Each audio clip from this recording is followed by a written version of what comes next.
हरि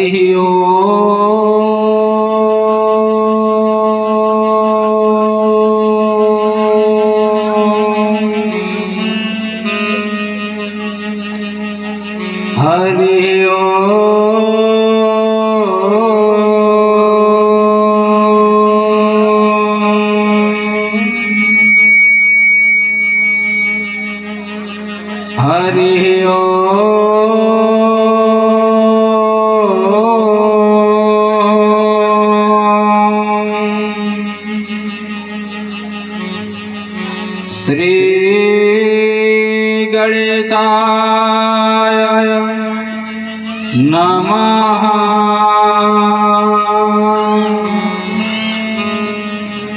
श्री महा सरस्वत्यै नमः।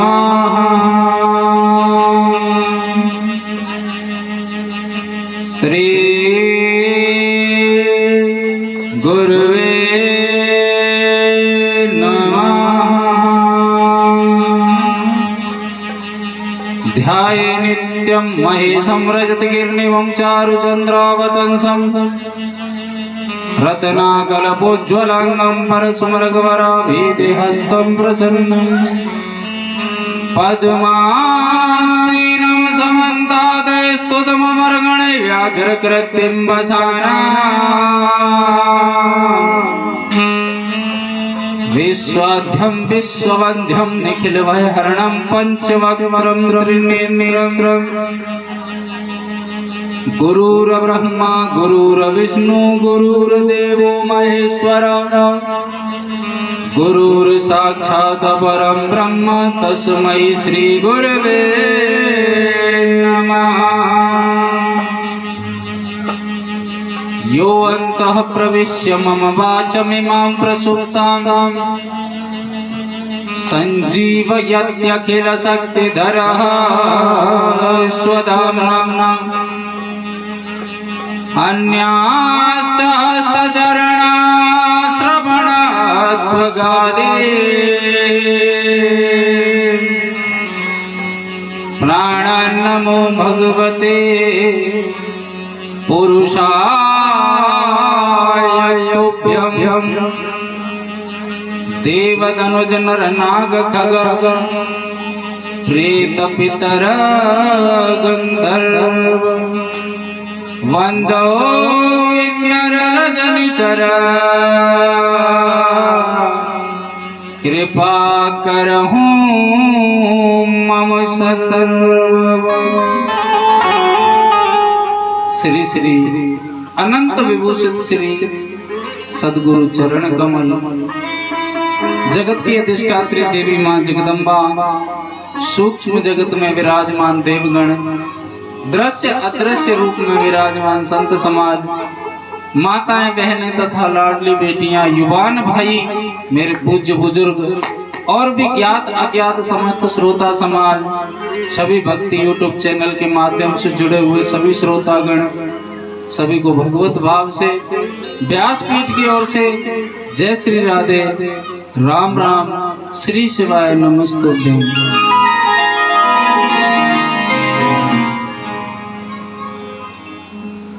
आपके नगर जयपुर में चाणक्यपुरी कॉलोनी के अंतर्गत शिव मंदिर पर चल रही भगवान शंकर की प्रत्यक्ष मूर्ति श्री शिव महापुराण दिव्य कथा का आज द्वितीय दिवस यानी दूसरा दिन है। तो आइए अपने मन को महादेव चरणों में लगा करके वाणी को पवित्र करते हुए भगवान नाम संकीर्तन के सहारे से आज की कथा में प्रवेश करेंगे। आप सभी को हमारे साथ में बड़े ही भाव से बड़े ही प्रेम से उच्च स्वर में ताली बजाते हुए कीर्तन का गायन करेंगे।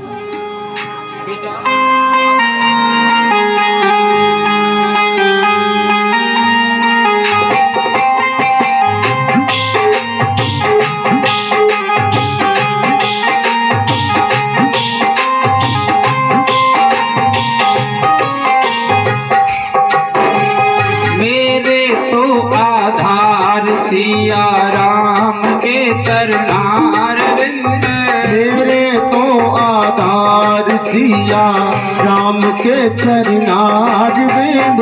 मेरे तो आधार सिया राम के चरनार बिंद। मेरे तो आधार सिया राम के चरनार बिंद। सीता के चरनार बिंद राम के चरनार बिंद। सीता के चरनार बिंद राम के चरनार बिंद। सीता के चरनार बिंद राम के चरनार बिंद। सीता के चरनार बिंद राम के चरनार बिंद।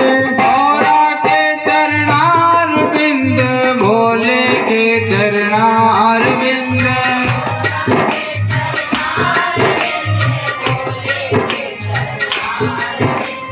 गौरा के चरनार बिंद भोले के चरनार बिंद।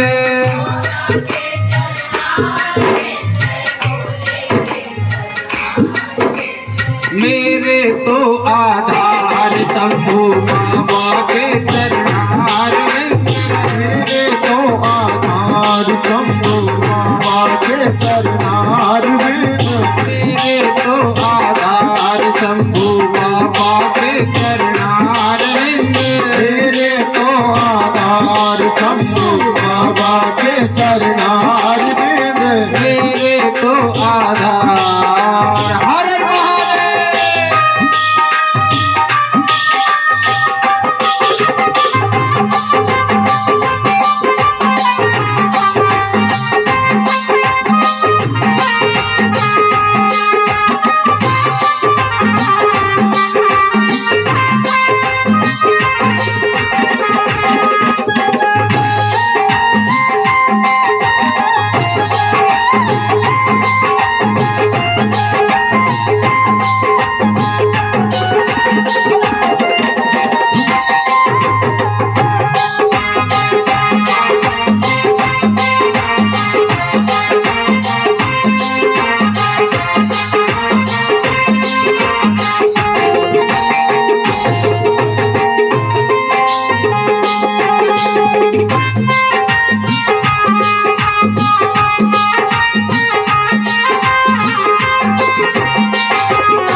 पकड़ लो हाथ त्रिपुरारी।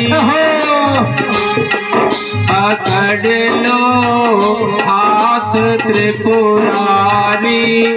नहीं फिर डूब जाएंगे। पकड़ लो हाथ त्रिपुरारी। नहीं फिर डूब जाएंगे। पकड़ लो हाथ त्रिपुरारी। नहीं फिर डूब जाएंगे। पकड़ लो हाथ त्रिपुरारी। नहीं फिर डूब जाएंगे। नंदी के चरनार बिंद हनुमत के चरनार बिंद। कीर्तन सभी को बोलना होता है और जो नहीं बोले ना उसको पड़ोसी की सौगंध है अपने की। नंदी के चरनार बिंद हनुमत के चरनार बिंद।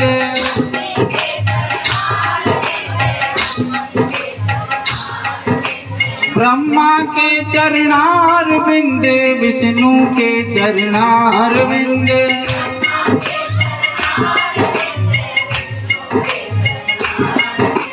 ब्रह्मा के चरनार बिंद विष्णु के चरनार बिंद।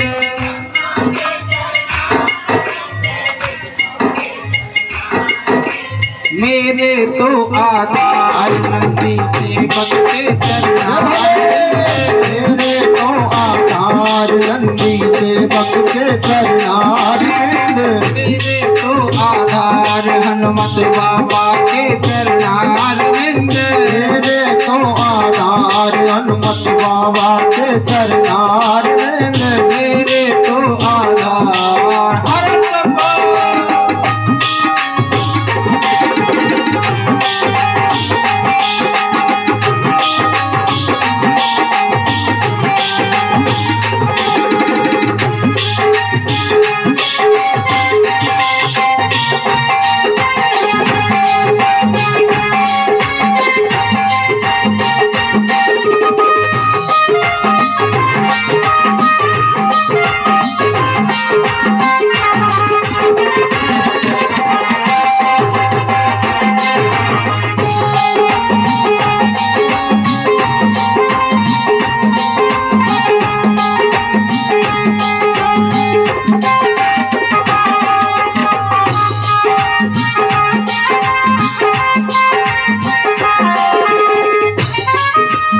चरणार बिंद,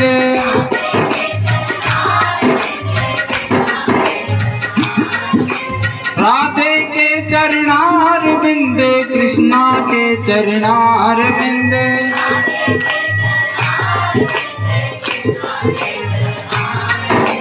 नारद के चरणार बिंद, भक्तों के चरणार बिंद,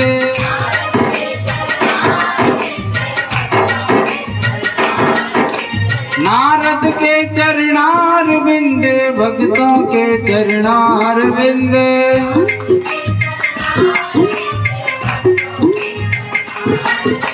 मेरे तो आधार सिया राम के चरणार, मेरे तो आधार सिया राम के चरणार बिंद, मेरे तो आधार शंभू बाबा के चरणार बिंद, मेरे तो आधार शंभू बाबा के चरणार बिंद, मेरे तो आधार हनुमत बाबा के चरणार बिंद, मेरे तो आधार हनुमत बाबा के चरणार बिंद। आप सभी को हमारे साथ में भोलेनाथ के महामंत्र का जाप करना है। महामंत्र कौन सा होता है? श्री शिवाय नमस्तुभ्यं। आप सभी को बड़े उच्च स्वर में बोलना है और ये कोई साधारण मंत्र नहीं है। इस महामंत्र को जपने से, इस महामंत्र को जपने से कट जाते हैं सारे गम।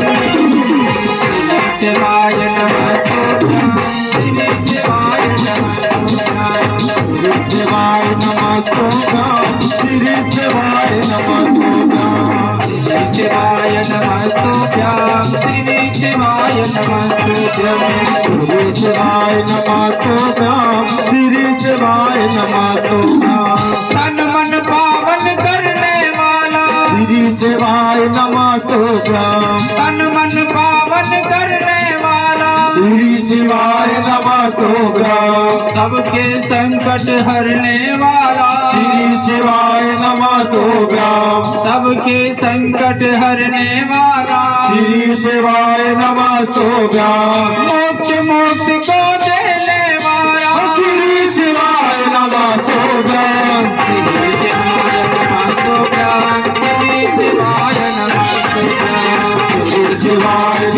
नमस्तुभ्यं, श्री शिवाय नमस्तुभ्यं, श्री शिवाय नमस्तुभ्यं, श्री शिवाय नमस्तुभ्यं, श्री शिवाय नमस्तुभ्यं, श्री शिवाय नमस्तुभ्यं, श्री शिवाय नमस्तुभ्यं।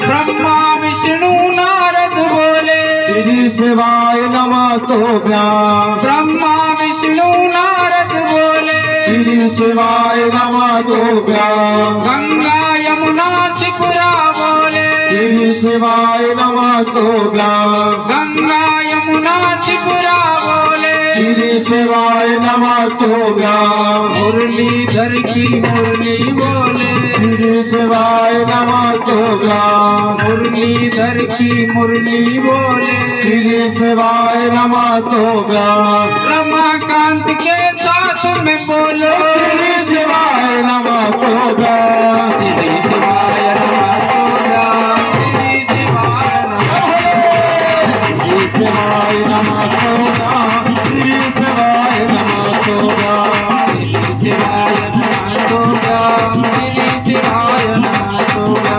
श्री शिवाय नमस्तुभ्यं, श्री शिवाय नमस्तुभ्यं। उठाइए मेरे साथ में हाथ और पंचाक्षर मंत्र का जाप करेंगे।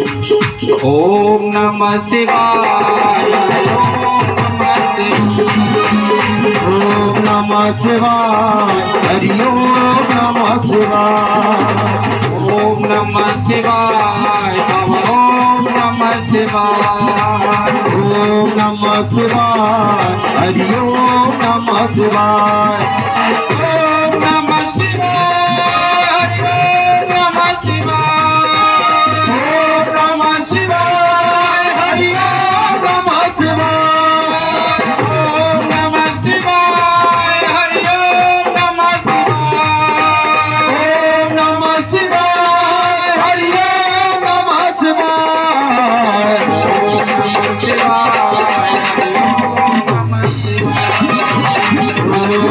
शिवाय हरि ओम नमः शिवाय हरि ओम नमः शिवाय हरि ओम नमः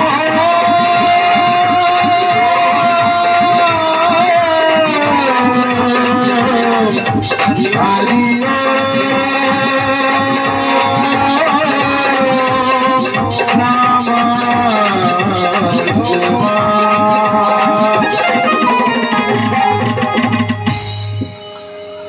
हरि ओम नमः शिवाय। बोले शंकर भगवान की जय हो, श्री शिव महापुराण की जय हो, हनुमान जी महाराज की जय हो, बस्ती माता की जय हो। नमः पार्वती पते हर हर हर महादेव शंभो।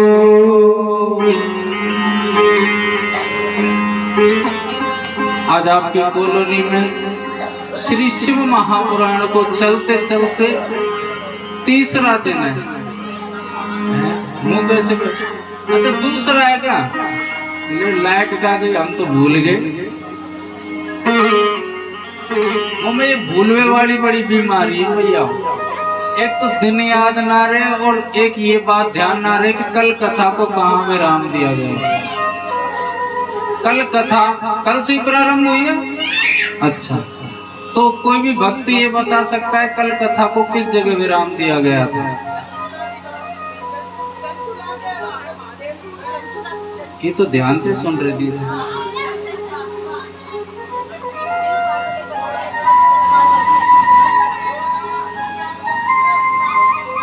बोलिए भक्त और भगवान की जय हो। कल की कथा में सूत जी ने शौनकादि ऋषियों को श्री शिव महापुराण का महात्म्य सुनाया था। महात्म्य की कथा सुनाई थी, समय के अभाव के कारण सूक्ष्म रूप से आप लोगों को सुनाएगी। वही चलते जहाँ पर शौनकादि ऋषि विराजमान है और सूत जी विराजमान है। शौनकादि ऋषि सूत जी से प्रश्न करते हैं और सूत जी उनका जवाब देते हैं। उन्होंने सर्वप्रथम जो है प्रश्न किया था सूत जी से कि प्रभु ये बताएं कि भोलेनाथ की पूजा इस लिंगायत आकृति के रूप में क्यों की जाती है? बेटा आवाज मत करो, इधर जो बालक खेल रहे हैं ना इनसे कहो आवाज मत करो, उधर की साइड में खेलो। भयंकर आवाज कर रहे हैं। तो सूत जी से प्रश्न किया था कि प्रभु हमारे जितने भी देवी देवता हैं सबकी मूर्ति के रूप में पूजा हो जाती है, उनकी छवि बनी होती है, लेकिन भोलेनाथ की पूजा लिंगायत आकृति के रूप में क्यों होती है, ये बताने की कृपा करें।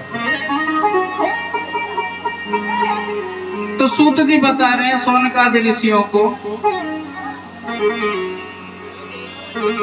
कि ये जो लिंगायत आकृति के रूप में भोलेनाथ की पूजा होती है, इसके पीछे बहुत बड़ा कारण है। एक समय की बात है, पहले इस जगत चराचर में कुछ नहीं था, केवल जल ही जल था। एक ज्योति स्वरूप आदि शक्ति उन्होंने सदाशिव को प्रकट किया था और सदाशिव ने अपने हृदय से भगवान नारायण को प्रकट किया था और नारायण ने अपनी नाभि से ब्रह्मदेव को प्रकट किया था। ऐसे ही है ना कथा।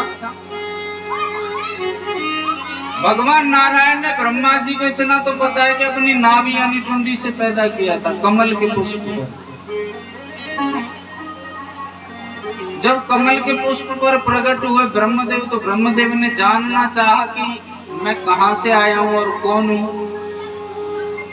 जो कमल की जो तंतु होती है नली हरी हरी सी, उसमें प्रवेश करके बहुत दिनों तक भ्रमण करते रहे, लेकिन वहां तक नहीं पहुंच पाए। कहने का मतलब है कि नारायण नाभि तक नहीं पहुंच पाए। बेचारे हारे थके बैठ करके अपने आप उन्होंने सोचा कि शायद मैं ही इस जगत चराचर में आया हूँ सर्वप्रथम, तो मैं ही बड़ा हो सकता हूँ। एक दिन इन्हीं नारायण से इनकी भेंट हो गई और आपस में कहते हैं कि जो अपने मन से व्यक्ति बड़ा बन जाता है ना, अपने आप को बड़ा मान बैठता है, वो हमेशा अनर्थ करता है। जब वो प्रकट हुए, भ्रमण हुए, करते रहे नारायण के, मतलब अपने आप का पता लगाते रहे, ब्रह्मदेव पता नहीं लगा पाए, तो उन्होंने सोचा कि मैं ही हूँ इस जगत चराचर में जो कुछ हूँ। अपने आप को मन से बड़ा मान लिया। और एक दिन जब नारायण से मिले तो जो बड़े लोग अपने मन से अपने आप को बड़ा मानते हैं ना, इनकी खासियत होती है, ये अपने जो अपमान है ये बहुत जल्दी महसूस करते हैं। और वो अपमान किस बात को मानते हैं कि अगला कोई प्रणाम नहीं करे, राम राम नहीं करे, हमसे जलपान की नहीं पूछे, बैठने की नहीं पूछे, तो वो बहुत बड़ा अपमान समझते हैं। हालांकि उससे कई गुना बड़ा हो सकता है अगला आदमी, लेकिन जो मन से बड़ा मानते हैं अपने आप को, वो अपना अपमान महसूस करते हैं। तो कहते हैं आपस में झगड़ा करने लगे और बोले ब्रह्मदेव नारायण से, मूर्ख तुझे पता नहीं कि जब कोई बड़ा आता है, बुजुर्ग आता है, तो उसे प्रणाम करना चाहिए, हम जगत पिता हैं। नारायण बोले भैया हमने तो सुना नहीं कि आप जगत पिता हैं। आपस में बहस होने लगी और कहते हैं कि इनमें युद्ध की आशंका बन गई और युद्ध होने को प्रारंभ था। सदाशिव ने देखा कि ये क्या हुआ, मैंने तो इनको सृष्टि बनाने के लिए भेजा है और ये तो आपस में युद्ध करने लगे। तो सदाशिव ने एक रूप और लिया इस पृथ्वी पर। इन दोनों में जब युद्ध होने को था तो बीच में आकर के प्रकट हो गए इस लिंगायत आकृति के रूप में, दोनों के युद्ध को रोक दिया। और आवाज आई उस आकृति में से, ये कर क्या रहे हो दोनों, आपको किस काम के लिए भेजा था और आपस में ही झगड़ रहे हो। ब्रह्मदेव बोले कि झगड़ने की बात ही है, मैं इस पृथ्वी पर सर्वप्रथम आया तो मैं बड़ा हुआ और ये कहता है कि मैं बड़ा हूं, मैं कैसे मानूं इस बात को। उस आकृति में से फिर आवाज आई, बोले लड़ने की झगड़ने की आवश्यकता नहीं है, इस बात का तो मैं ही बता सकता हूँ कि कौन पहले आया और कौन बड़ा। बोले बताइए तो कौन। सदाशिव जानते थे कि ये ब्रह्मदेव मानने वाला नहीं है। बोले एक काम करो, ये जो आकृति दिख रही है आप दोनों को, लिंगायत आकृति, कोई भी तुम में से ऊपर का सिरा पता करके, यानी ऊपर की जो ऊंचाई है वो देख करके सर्वप्रथम मेरे पास आ जाएगा, या गहराई नाप करके आ जाएगा, मैं उसी को ही बड़ा मान लूंगा और वही बड़ा कहलाएगा। नारायण तो जानते थे ये सदाशिव। बोले प्रभु मैं तो नीचे की ओर जाऊंगा। श्री शिव महापुराण कथा कहती है कि नारायण ने 12 अवतार 2 बार लिया। सर्वप्रथम 12 भगवान तो जानते हो कौन सा रूप है, कौन कौन जानता है 12 भगवान का कैसा रूप है? मेरी 12 भगवान, वामन भगवान अलग है, वो तो माता आदित्य के यहाँ प्रकट हुए थे। ये जो सूर्य का रूप है ना, इस रूप में प्रकट हुए थे। इसे 12 भगवान के।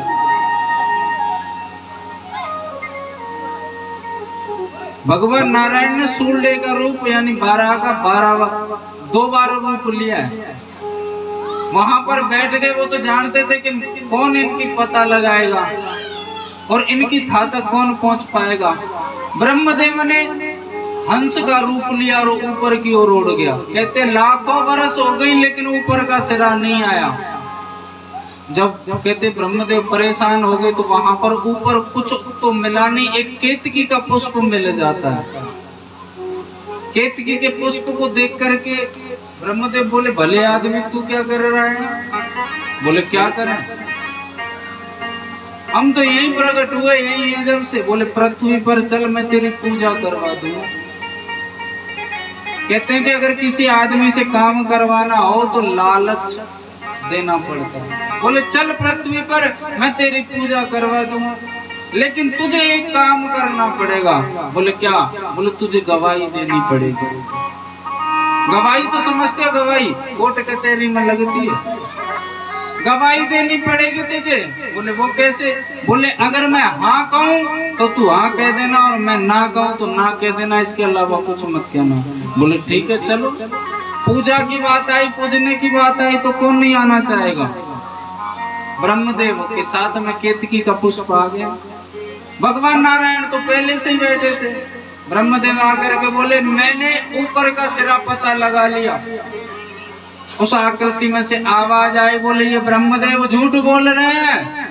बोले मैं जानता था कि ये बात आनी है, झूठ बोल रहे हैं, इसलिए गवाह साथ में लेकर के आए। बता केतकी के पुष्प मैंने ऊपर का सिरा देखा है ना? बोले हाँ देखा है। श्राप दे दिया। उस आकृति में से आवाज आई। बोले केतकी के पुष्प मैं तुझे श्राप देता हूँ कि तू मेरी पूजा में कभी लगेगा ही नहीं, तू मेरी पूजा में काम नहीं आएगा। सब कुछ चढ़ सकता है मेरे ऊपर, लेकिन तू नहीं चढ़ सकता। और कहते हैं ब्रह्मा के 5 मुख थे पहले, चारों दिशाओं में 4, एक ऊपर की ओर।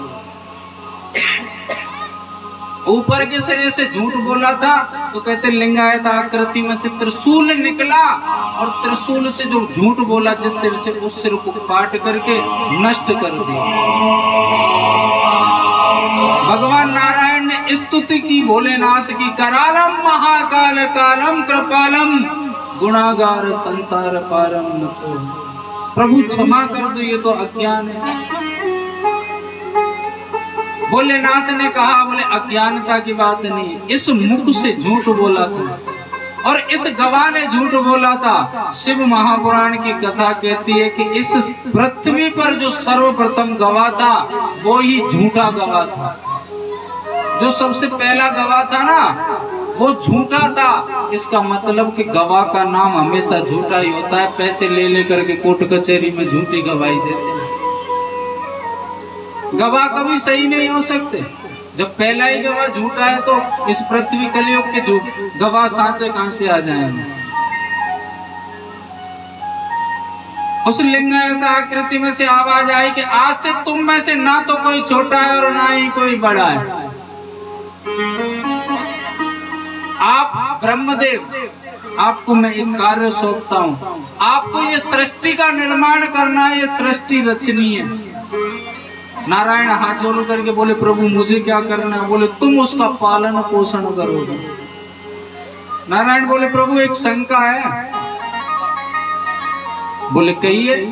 बोले ये सृष्टि बनती जाएगी और मैं इसका पालन करता रहूंगा तो ये सृष्टि तो ऐसी नहीं हो सकती कि इस सृष्टि पर केवल सृष्टि पर भार बढ़ता ही जाए, मामला गड़बड़ हो जाएगा। मतलब बोले कोई ऐसी लीला करो जो सृष्टि बनती भी रहे और पीछे से बिगड़ती भी रहे। इस कार्य को कौन करेगा?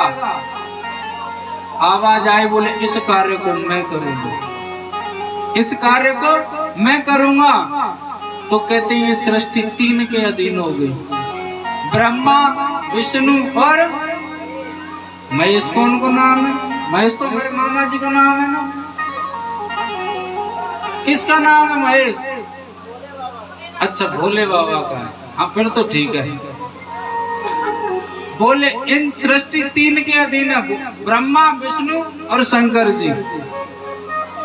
इस सृष्टि का निर्माण करता है ब्रह्मदेव और इसका पालन पोषण करते हैं भगवान नारायण यानी विष्णु, और इसका संहार करते हैं मेरे भोलेनाथ। लिंगायत आकृति में से आवाज आई कि मैं आप दोनों के लिए, आप दोनों की वजह से इस पृथ्वी पर सर्वप्रथम इस आकृति के रूप में प्रकट हुआ हूँ। इसलिए जो भी भक्त मुझे इस आकृति के ही रूप में पूजेगा मैं उसे मनोवांछित फल प्रदान कर दूंगा। तो कोई उस आकृति को यानी सदाशिव के एक रूप को, शंकर को सदाशिव के नाम से जानते हैं, भोलेनाथ के नाम से जानते हैं, बाबा महाकाल के नाम से जानते हैं, काशी विश्वनाथ के नाम से जानते हैं। उस दिन से भोलेनाथ इस आकृति के रूप में पूजने लगे।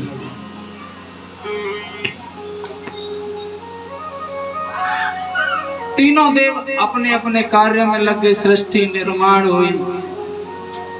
शौनकादि ऋषि कह रहे हैं कि भोलेनाथ बड़े निराले देव हैं और ऐसे निराले देव इस जगत चराचर में कहीं नहीं हो सकते। भोलेनाथ के भगत हुए थे नंदी, सब कुछ छोड़ छाड़ करके कैलाश पर रहने लगे और भोलेनाथ से एक ही बात कहा था कि नौकर रख लो भोलेनाथ मुझे। तो कर्म ऐसा किया कि भोलेनाथ ने हमेशा के लिए अपने पास ही रखा। और ये तो हर भक्त की प्रार्थना होती है, अभिलाषा होती है कि भोलेनाथ हमें अपना सेवक रखे। कौन कौन चाहता है कि भोलेनाथ हमको अपना सेवक रखे? नौकर राख ले रे महादेवा, थारो बहुत बड़ो कैलाश, नौकर राख ले।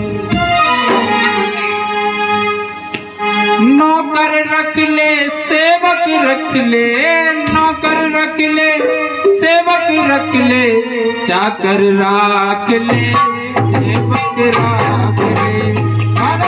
सेवक राख ले महादेवा, बहुत बड़ो कैलाश, सेवक राख ले। सेवक राख ले रे मारा भोला, थारो बहुत बड़ो कैलाश, सेवक राख ले। सेवक राख ले महादेवा, थारो बहुत बड़ो कैलाश, नौकर राख ले। सेवक रख ले, चाकर रख ले, सेवक रख ले, चाकर रख ले, नौकर राख ले, सेवक राख ले।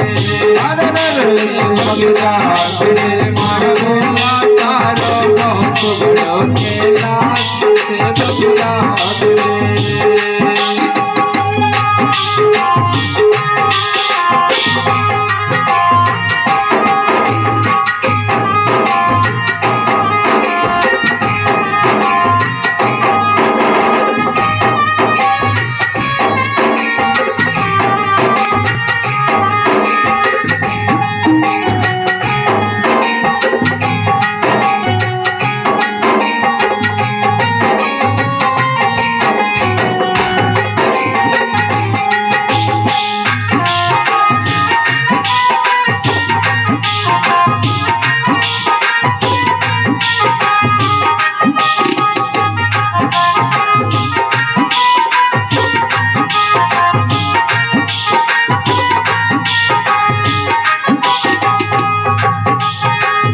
पूरब पश्चिम उत्तर दक्षिण दसों दिशा में राज तेरा।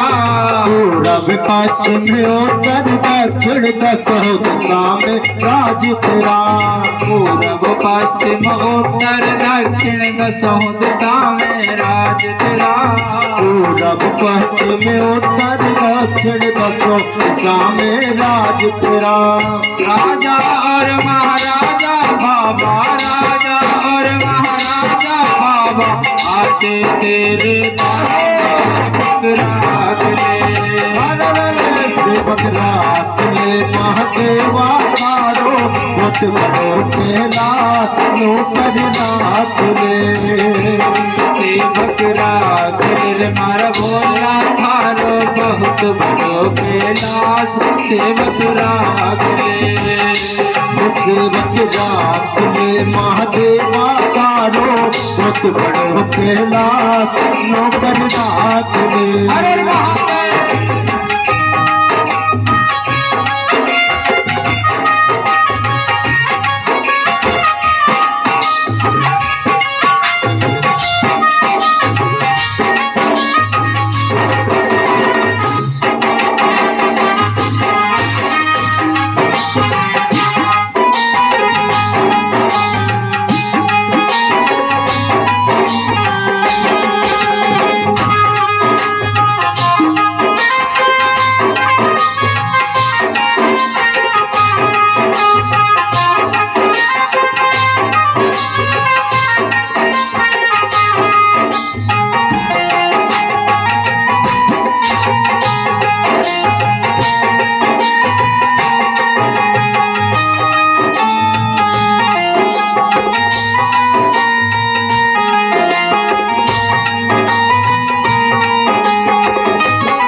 लोक 14 भुवना में फैलो चारों बार करो।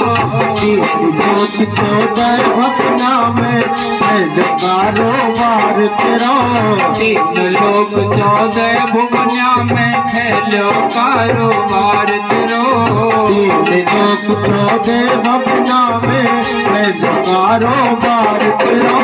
चारों तरफ डंका बजता है, चारों तरफ डंका बजता है, बम बोले सरकार नौकर लाख ले।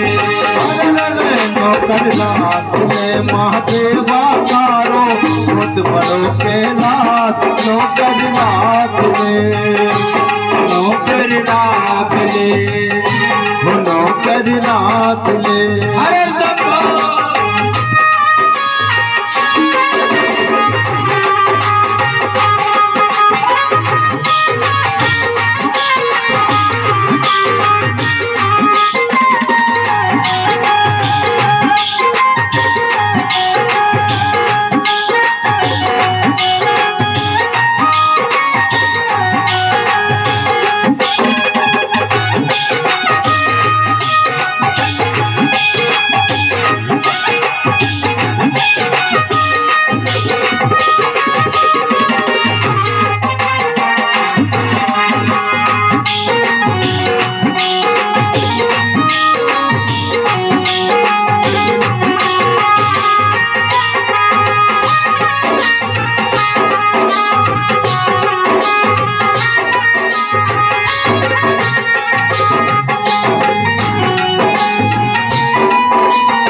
पढ़ो रहूं कैलाश में। भजन सुनाऊं महिमा गाऊं पढ़ो रहूं कैलाश में। भजन सुनाऊं महिमा गाऊं पढ़ो रहूं दरबार में। भजन सुनाऊं महिमा गाऊं पढ़ो रहूं कैलाश में। अर्जी मेरी मर्जी तेरी, अर्जी मेरी मर्जी तेरी, सुन लेना सरकार लाख ले। नौकर लाख ले मारा भोला तारो बहुत बड़ो कैलाश। नौकर लाख ले, नौकर लाख ले, नौकर लाख ले, नौकर लाख। ओ नौकर राख ले रे महादेवा थारो बहुत बड़ो कैलाश। नौकर राख ले। बोलिए शंकर भगवान की जय हो। श्री शिव महापुराण की जय हो। नमः पार्वती पते हर हर हर महादेव शंभो। आज मैया कथा सूत जी ने सोनकादि ऋषियों को भोलेनाथ के प्राकट्य की कथा सुनाई कि भोलेनाथ की अगर हमसे कोई पूछता है कि भोलेनाथ की पूजा इस लिंगायत आकृति के रूप में क्यों होती है, तो इसका सीधा सा जवाब है कि इस पृथ्वी पर सदाशिव ने सर्वप्रथम इसी रूप में प्राकट लिया था। इसी रूप में भोलेनाथ प्रकट हुए थे, इसलिए भोलेनाथ की पूजा इस लिंगायत आकृति के रूप में।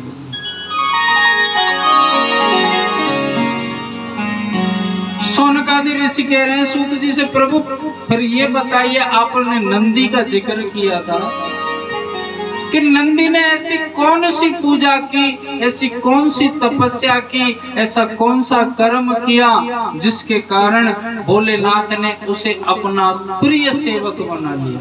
भोलेनाथ के सबसे प्रिय सेवक है भोलेनाथ, ये नंदी महाराज महान भक्त हुए थे दशानन रावण, लेकिन ये प्रिय भक्त है, प्रिय सेवक है। यदा कदा और भक्त आंखों से ओझल हो सकते हैं, लेकिन नंदी को कभी दूर नहीं करते भोलेनाथ अपनी आंखों से। ऐसा कौन सा कर्म किया था, ऐसा कौन सा पूजा पाठ किया था, जरा उसे बताओ ना, जिसे सुन करके ये सांसारिक मनुष्य महादेव की प्राप्ति कर सके, महादेव को प्राप्त कर सके। सूत जी कह रहे हैं कर्म नंदी ने नहीं किया था, नंदी के पिता ने किया था। ये जो प्रिय सेवक बने थे, इसका कर्म नंदी के पिता ने किया था, जिनका नाम था श्रीलाद। भोलेनाथ के महान भक्त थे, प्रिय भक्त थे भोलेनाथ के श्रीलाद भी। भक्ति किया करते थे, लेकिन कभी भोलेनाथ से कभी कुछ मांगा नहीं। सेवा किया करते, लेकिन कभी कुछ मांगते नहीं थे भोलेनाथ से। और ये सत्यता है कि हम किसी भी देवता की पूजा करते हैं, किसी भी देव की पूजा करते हैं, तो हमको मांगना नहीं चाहिए। मांगने से मिलता उतना ही है जितना आप चाहते हो, लेकिन ना मांगने से उतना मिलता है जो आप कभी सोच ही नहीं सकते। मांगने से उतना ही मिलेगा और देरी से मिलेगा, हो सकता है मिले मिले ना मिले। ना मांगने से इतना मिलेगा, क्योंकि भोलेनाथ जानते हैं कि ये भक्त मेरे भरोसे है, इसको किस वस्तु की आवश्यकता पहले से पहले प्राप्त करा देते हैं। और जो मांगने वाले हैं, तो मांगने वालों का तो वही हाल है कि गवर्नमेंट अगर किसी की लोन माफ कर दे, माफ होंगे बाद में अगला लोन लेने की तैयारी। मांगने वाले बार बार मांगते हैं, और ना मांगने वाले कभी मांगते नहीं, और कभी कमी आती नहीं किसी भी प्रकार। श्रीलाद कभी कुछ मांगते नहीं थे। कहते उम्र हो गई, बुढ़ापा आ गया श्रीलाद का, लेकिन संतान नहीं थी। खेतीबाड़ी का कार्य किया करते थे, खेतीबाड़ी का कार्य करते थे श्रीलाद। और पहले जो खेती होती थी बैलों के द्वारा होती थी। मन में आया कि आज बाबा से संतान मांग लेता हूं। संकल्प लिया और भोलेनाथ की सेवा करने बैठ गए, तपस्या करने बैठ गए। भोलेनाथ तुरंत प्रसन्न, बता श्रीलाद तुझे क्या चाहिए? आज मुझे लगता है कि तू कुछ न कुछ मांगेगा, पहली बार बता क्या चाहिए।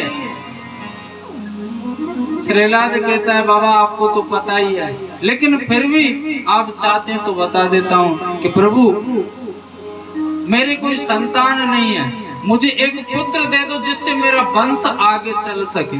उसका विवाह करूंगा, मेरा वंश आगे चलेगा। भोलेनाथ बोले बता तुझे कैसा पुत्र चाहिए? तो भोलेनाथ इनका नाम ही भोला नहीं है, ये वास्तव में ही भोले हैं, लेकिन भोले लोगों के लिए भोले हैं। जो टेढ़ा चलता है ना उनके लिए तो महाकाल है। बता तुझे कैसा पुत्र चाहिए?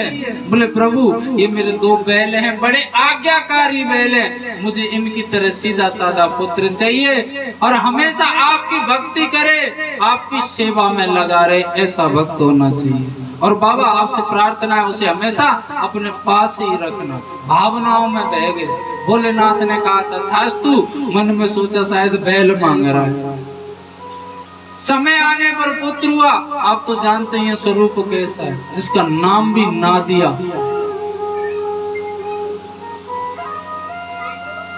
बालक थोड़ा सा समझदार हुआ, वरदान में मांगा था कि अपने पास रखना, अपनी सेवा में लगाए रखना।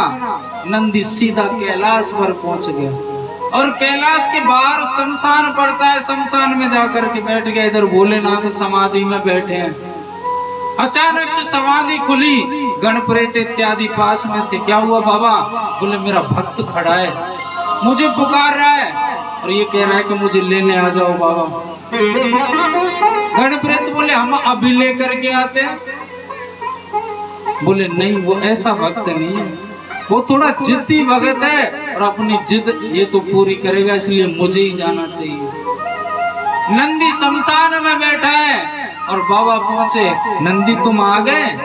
आवाज सुनी, आंखों से झरझर आंसू बहने लगे।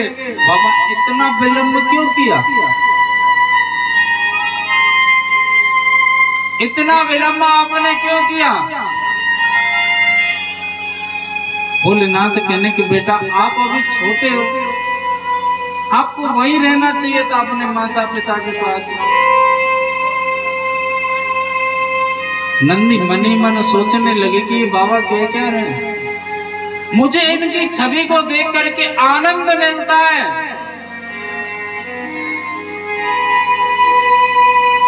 और सुख की प्राप्ति हो रही है, और ये मुझे जाने के लिए कहते हैं।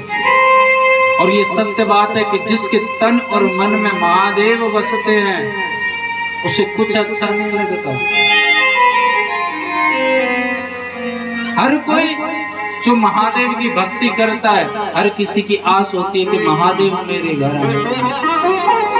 मैं खुद कहता हूं इस बात को कि भोलेनाथ, मुझे आपके दर्शन से ही चैन मिलता है, आपकी कथाओं से ही चैन मिलता है, कहीं भी चैन नहीं मिलता।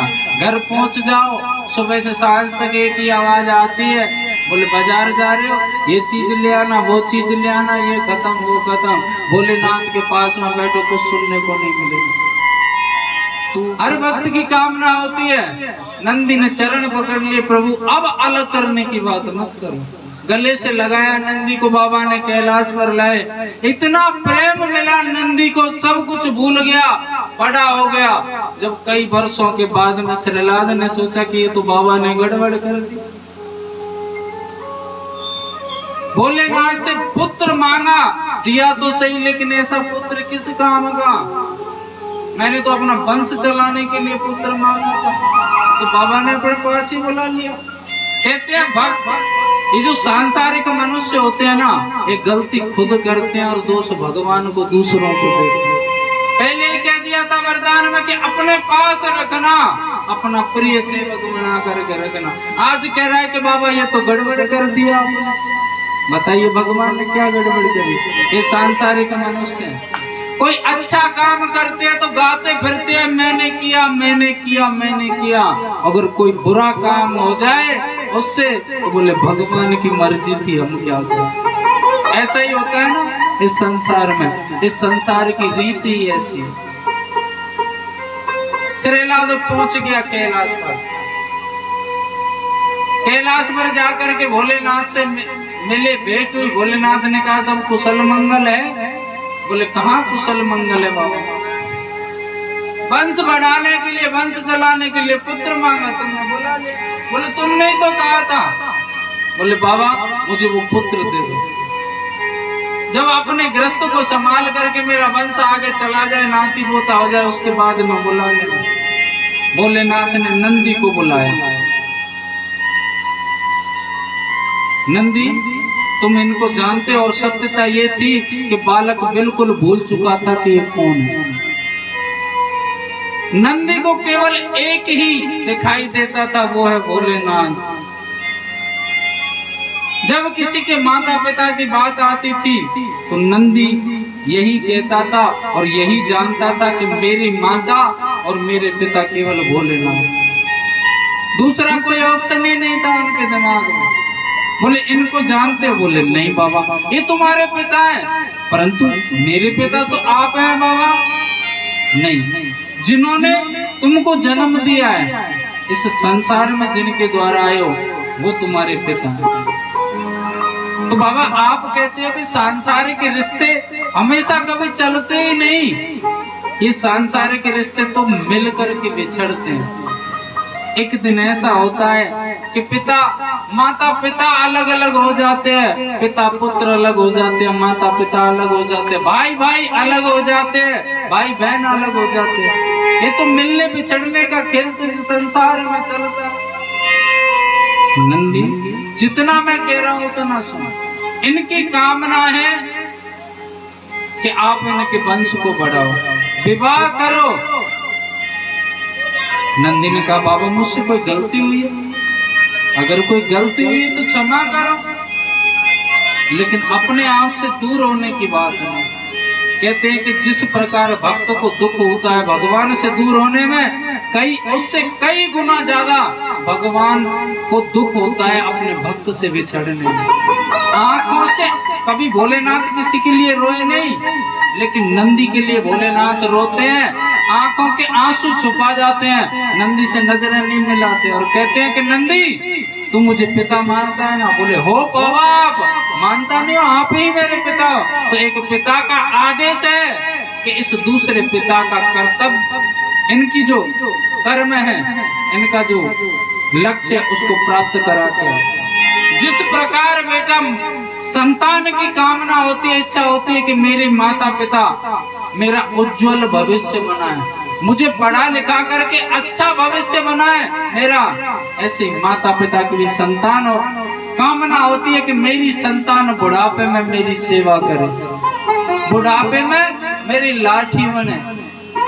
इसलिए संतान का भी दायित्व बनता है कि माता पिताओं की इच्छा की पूर्ति करे। इसलिए जाओ, अभी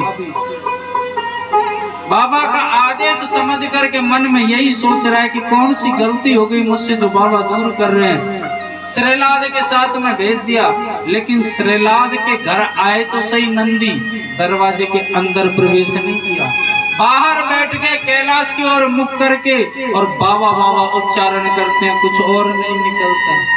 इधर श्रीलाद बड़े खुश हैं कि आज मेरा पुत्र मेरे घर आ गया, अब इसका विवाह करूंगा, मेरा वंश वृद्धि हो जाएगी। जल लेकर के गए, ले बेटा नंदी जल पी ले, लेकिन नंदी को कहाँ किसका जल अच्छा लगता है। आंखों में छवि भोलेनाथ के आंसू झर झर बहते हैं, बाबा ले जाओ।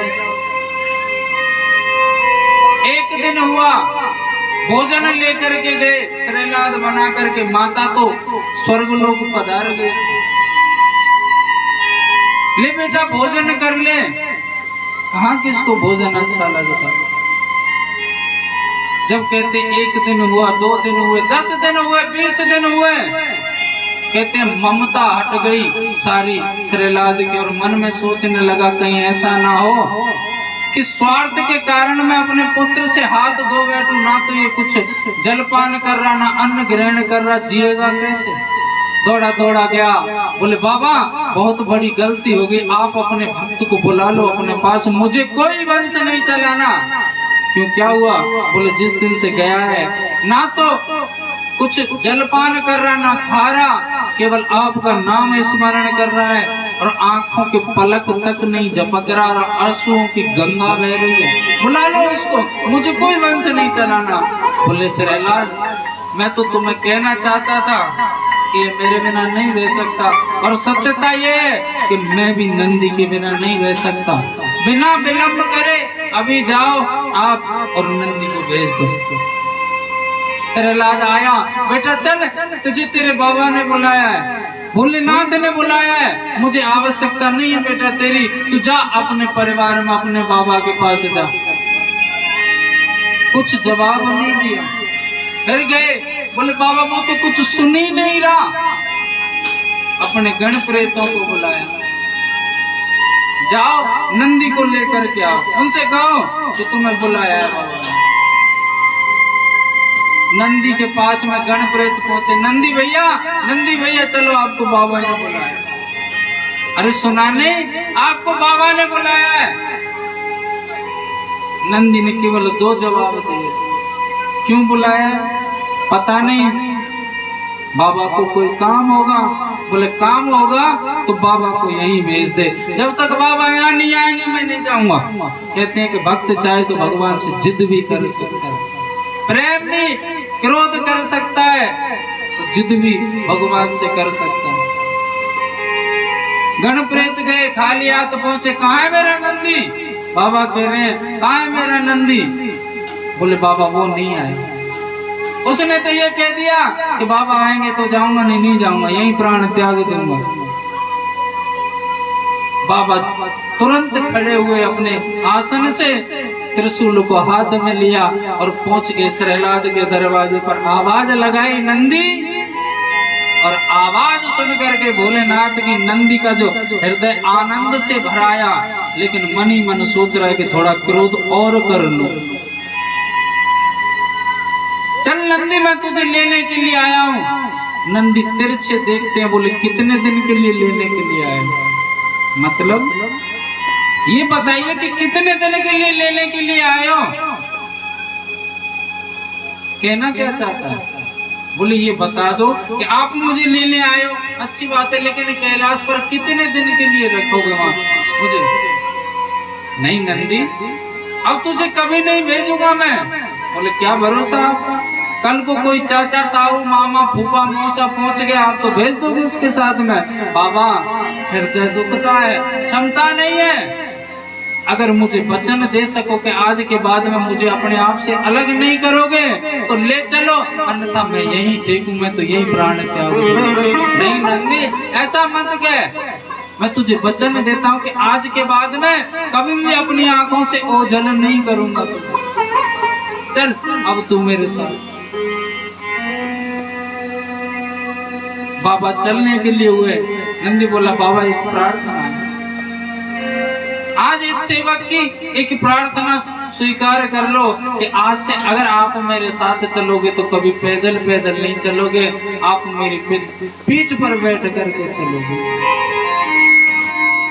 आप मेरी पीठ पर बैठ करके चलोगे। उस दिन से भोलेनाथ ने नंदी को अपनी सवारी बना ली। जब इनमें आपस में वार्ता चल रही थी ना कि चल नंदी तुझे लेने के लिए आए, तो आपस में भोलेनाथ बोले, जब नंदी ने ये कहा, बोले कितने दिन के लिए, तो नंदी को मनाने के लिए भोलेनाथ ने एक आशीर्वाद दिया था। बोले नंदी आज से मैं तुझे एक वरदान देता हूँ कि जो भी भक्त अपनी मनोकामना तेरे दाहिने कान में बोलेगा वो मनोकामना पूर्ण होगी। बोले मतलब, बोले आज से अपना हृदय में तेरे दाहिने कान में स्थापित करता हूँ।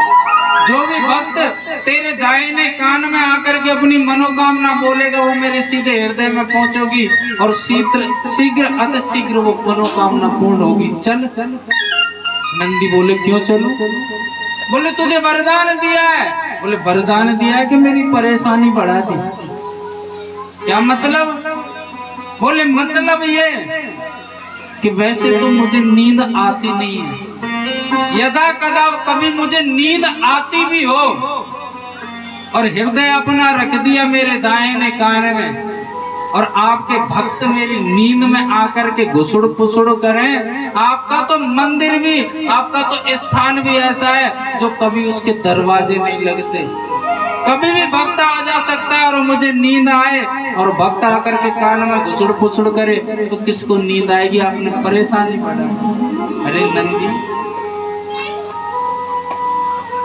तू ऐसा क्यों कहता है? जब जाकर के वचन लिया था कि आज के बाद में ओझल नहीं करोगे और ये सेवा भी ले ली कि आज से आप मेरी पीठ पर बैठ करके चलोगे। सूत जी बताते हैं सौनकादि ऋषियों को, बोले इस प्रकार से भोलेनाथ ने अपना प्रिय सेवक बना लिया नंदी को।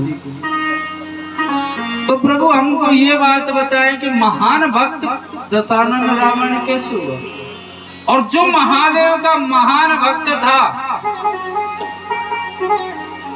आप जिसे महान भक्त बता रहे हैं, तो हमने तो सुना है कि उसने अधर्म किया था,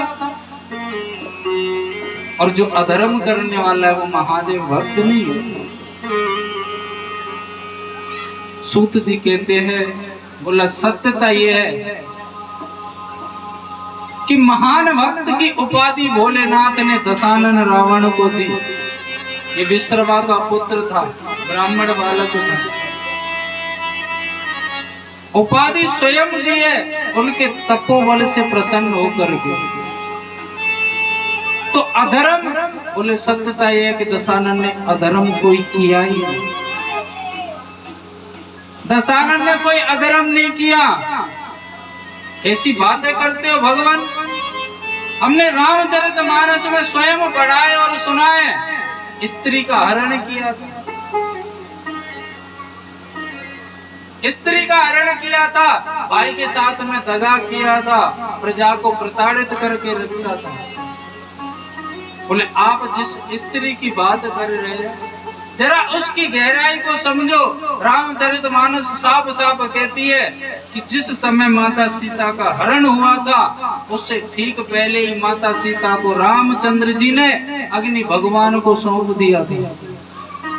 वो जो सीता थी वो सीता थी नहीं, वो तो अग्नि भगवान की परछाई थी। और ये कहते हैं वो केवल सिर्फ लीला थी, और वो लीला इसलिए थी कि इस दशानन रावण की जिद पर थी।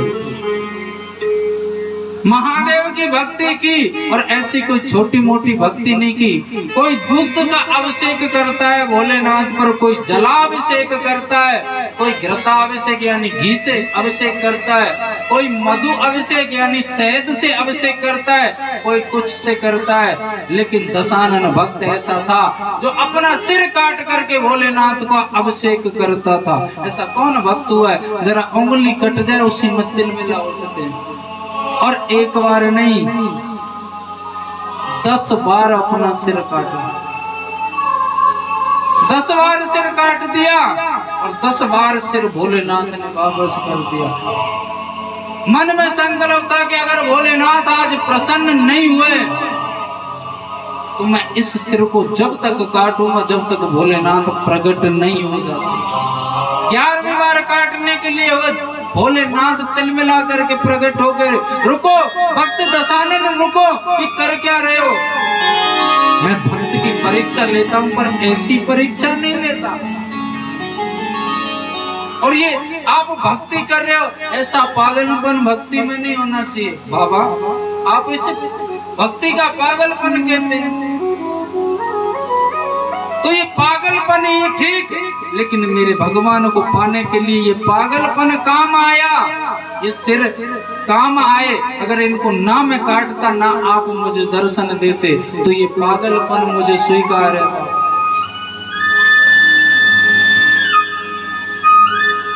महादेव कहते हैं कि दशानन तेरी भक्ति से मैं प्रसन्न हूँ, इसलिए आज से मैं वचन देता हूँ कि तुम भविष्य में मेरे महान भक्त कहलाओगे।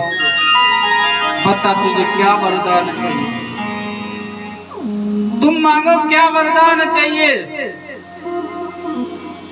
दशानन ने जैसे ही सुना कि भोलेनाथ वरदान है मांगने के लिए कह रहे हैं, तो दशानन दहाड़ मार मार करके हंसता है। अरे पुत्र वरदान मांगो, तुम्हारी भक्ति से प्रसन्न हूं। बोले बाबा बिन मांगे तुमने ऐसा वरदान दे दिया जो भविष्य में किसी को दे नहीं सकते। आपने मुझे महान भक्त कहा है और इससे बड़ा वरदान मेरे लिए कुछ हो नहीं सकता, नहीं चाहिए। कहते हैं शिव महापुराण कथा कहती है कि किसी भी भगवान ने अपने भक्त को वरदान देने के लिए इतनी जिद नहीं की जितनी दशानन को वरदान देने के लिए आज महादेव जिद करते हैं कि बेटा नहीं मांग तुझे वरदान। बोले बाबा आप होंगे वरदान देने वाले और देते हैं अपने भक्तों को, लेकिन मुझे वरदान नहीं चाहिए।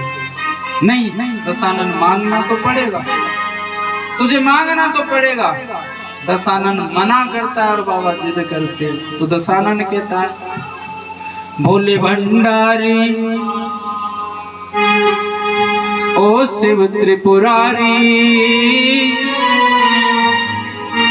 ना चाहिए वरदान रे भोले भंडारी ओ शिव त्रिपुरारी, ना चाहिए वरदान भोले भंडारी। एक तो समय नहीं है और भजन की ऐसे भजन भी बहुत रखे, क्या कहते जिद करता है। पहली बार भोलेनाथ खाली हाथ लौटे बिना वरदान दिए। दशानन वहीं खड़े छोड़ गया भोलेनाथ को और चले गया महल। भोलेनाथ सोच रहे इसने वरदान नहीं मांगा और दशानन मन ही मन कह रहा है कि बाबा आपने बिन मांगे वो दे दिया जो किसी को दे नहीं सकते। आपने महान भक्त की उपाधि दे दी, कोई छोटी बड़ी बात है क्या? और इसी बात का अभिमान हो गया दशानन कि मैं महादेव का यानी संहार करता का देवादिदेव महादेव का महान भक्त हूँ। एक दिन की बात है कि दोपहर का समय था, दिन का समय, जंगल में जाकर के अभिषेक कर रहा था भोलेनाथ का, पूजन कर रहा था, आराधना कर रहा था। और अचानक मौसम बिगड़ा, आंधी आई और बरसात आई। दशानन दौड़ करके अपने महल में घुस गया। इतना भयंकर तूफान, और महल में प्रवेश कर करके और जैसे कैलाश की ओर देखा, कहते फूट फूट करके रोने लगा, चिल्ला चिल्ला कर।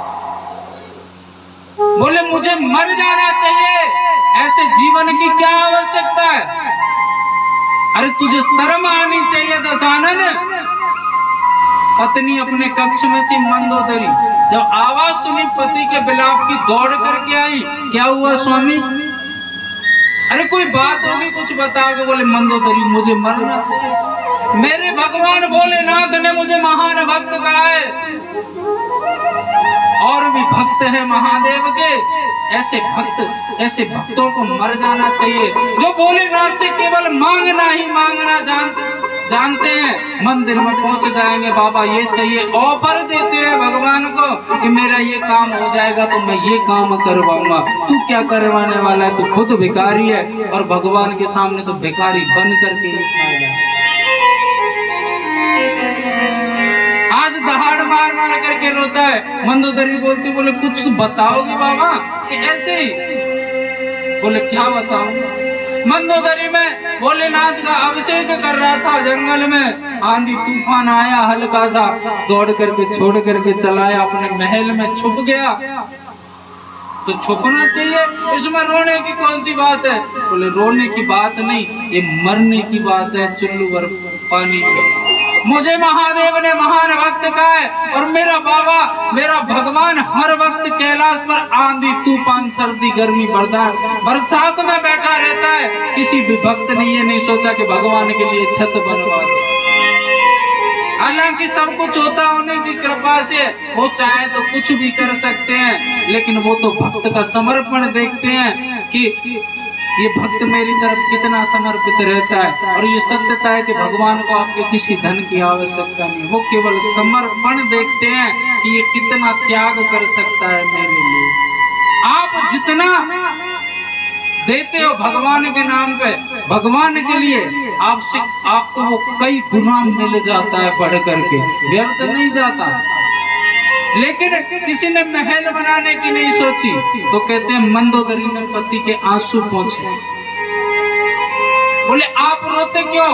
दुनिया से क्या मतलब है? आप तो महान भक्त हो ना, और आप भी महल बना सकते हो। बोले मंदोदरी सही कहा तुमने, आज तक आपसे कुछ पूछा नहीं मैंने, लेकिन आज मैं आपसे, मुझे ये बताइए, आप मेरी अर्धांगिनी है, और अर्धांगिनी को पूछ करके कोई कार्य करते हैं तो वो हमेशा सफल होता है। बता मंदोदरी, मैं भोलेनाथ के लिए महल बनाऊं या ना बनाऊं? मंदोदरी कहती कि स्वामी वैसे तो आपने आज तक पूछा नहीं, और पूछा तो किसके लिए? देवादिदेव महादेव यानी देवताओं के भी देवता है, जब तो उनको देवों का देव महादेव कहा गया।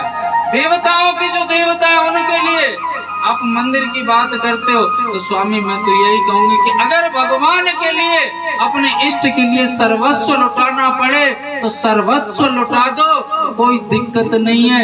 आप जो काम कल करना चाहो वो आज ही प्रारंभ कर दो। दशानन उसी आंधी तूफान में निकल जाते हैं और अपने भ्राता यानी कुबेर भंडारी के पास में पहुंचते हैं,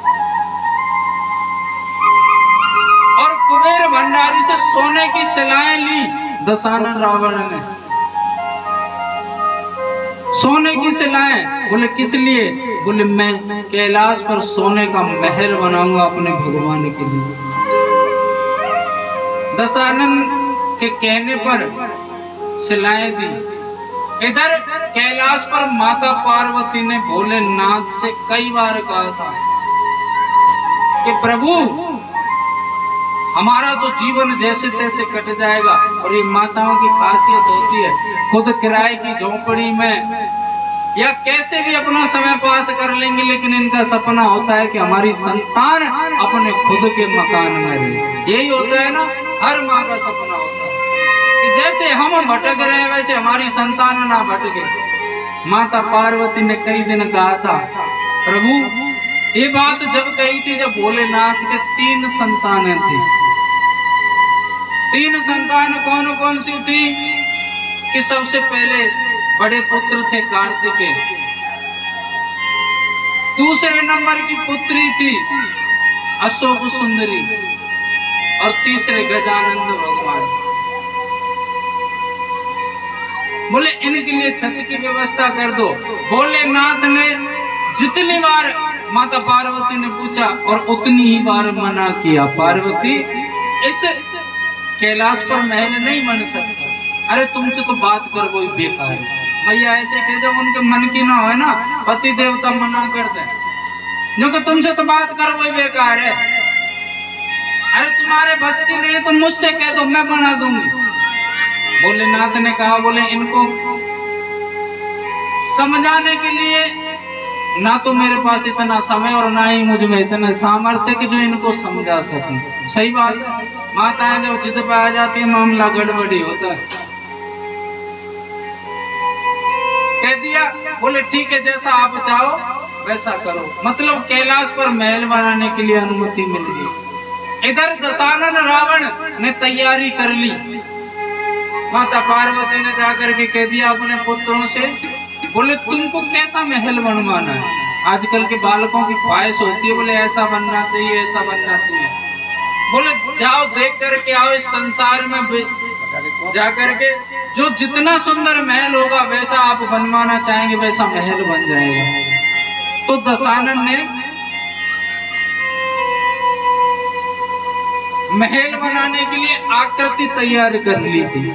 जो आजकल कागजों पे नक्शे चलते हैं ना, पहले मिट्टी की आकृति बनाते थे। इधर माता पार्वती ने भी आकृति बना ली थी, बोले ऐसी बनाएंगे। और इधर दशानन ने भी बड़ा सुंदर महल बना दिया था, आकृति उसकी।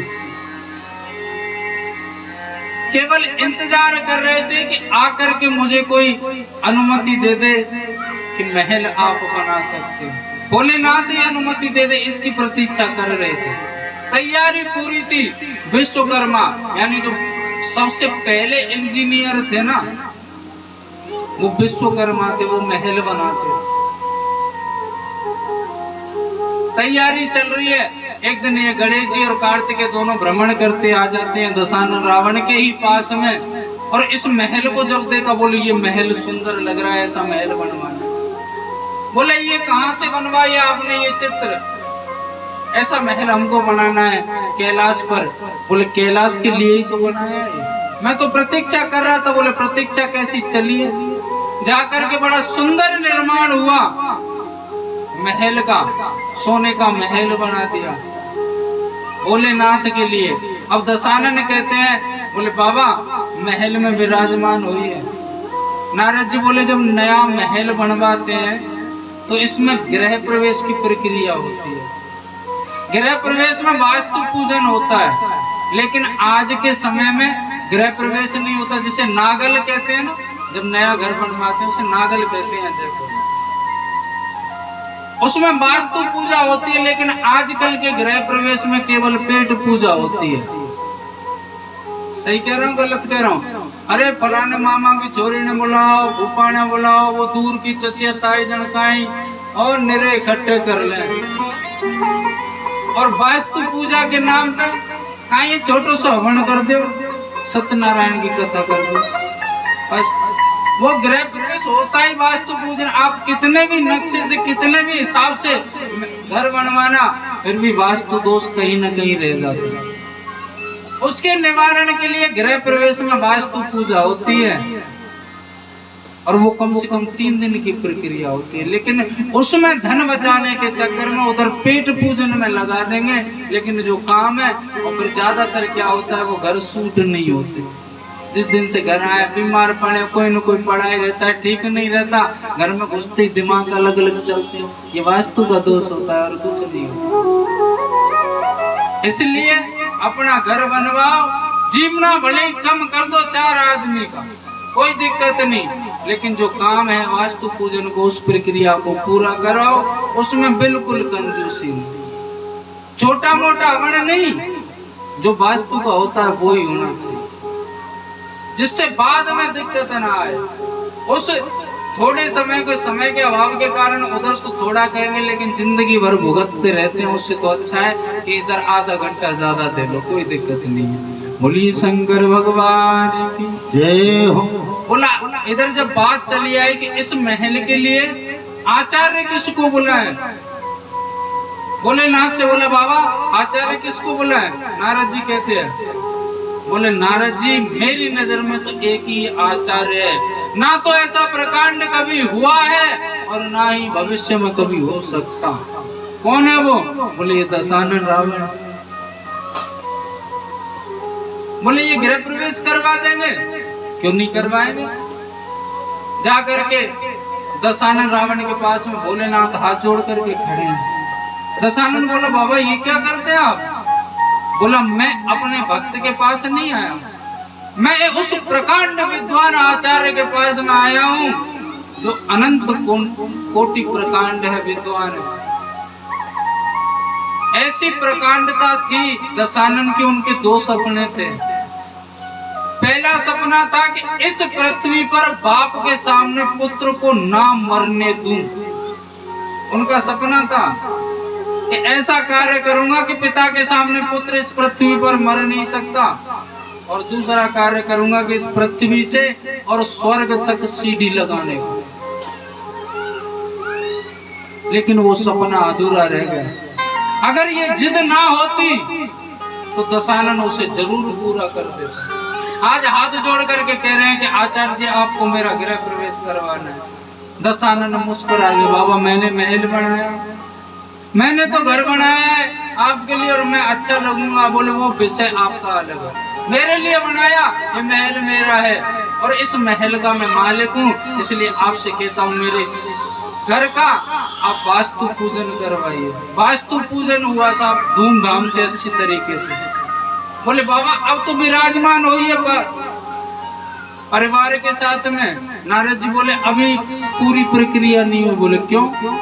बोले जब तक हवन की पूर्ण आहुति होने से, यानी 24 मिनट में एक घड़ी होती है, जब तक पंडित जी की दक्षिणा नहीं दे देते जब तक मानी नहीं जाएगी पूर्ण विधि। बोले दे दो। बोले दशानन आप अपनी दक्षिणा लो पहले। मुस्कुरा के बोले मैं क्या दक्षिणा लूं? बोले तुमको जो उचित लगे। तो कहते हैं कि अगर भगवान के सामने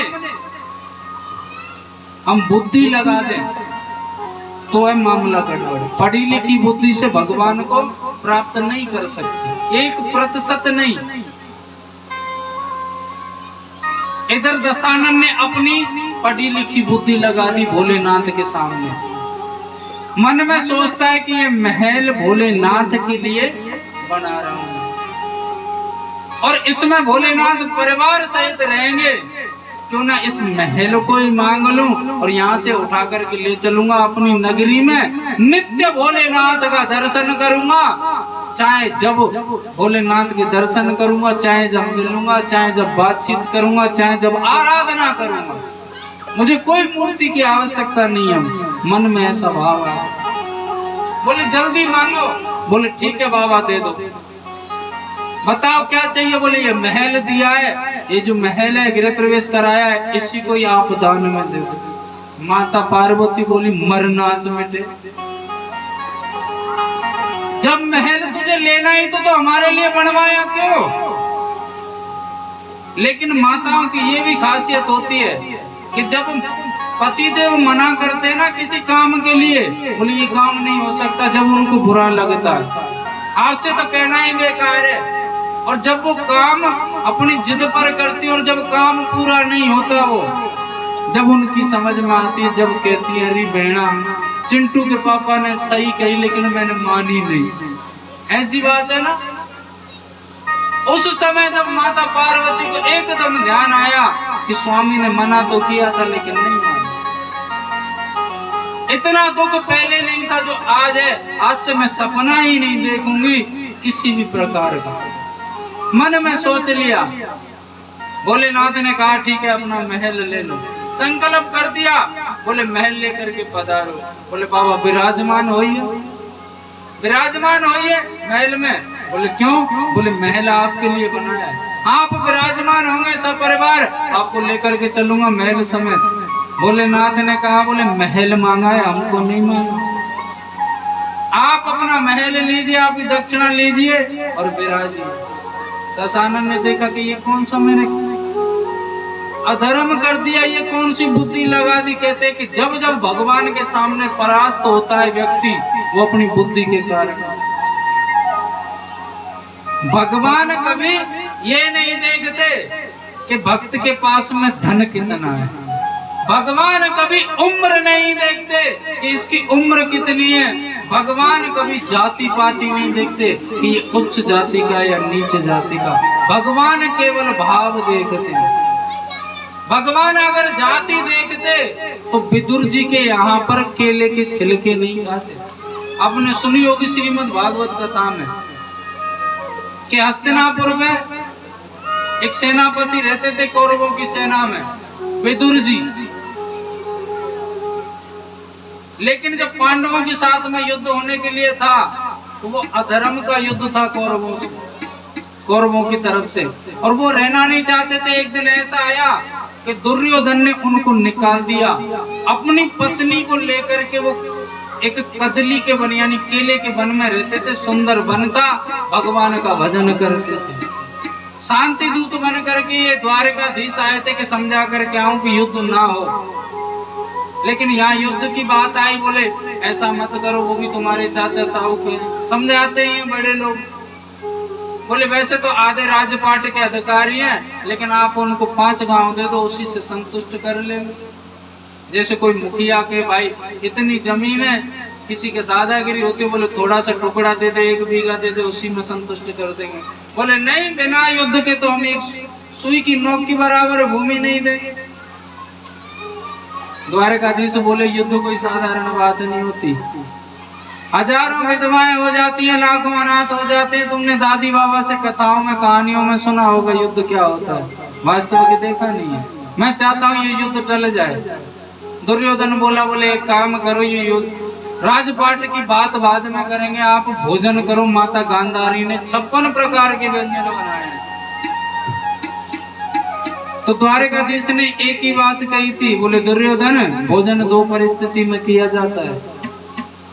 या तो भोजन करने वाले के पेट में भूख हो तो भोजन करने में आनंद आता है, या फिर भोजन कराने वाले के मन में श्रद्धा हो तो भोजन करने में आनंद आता है।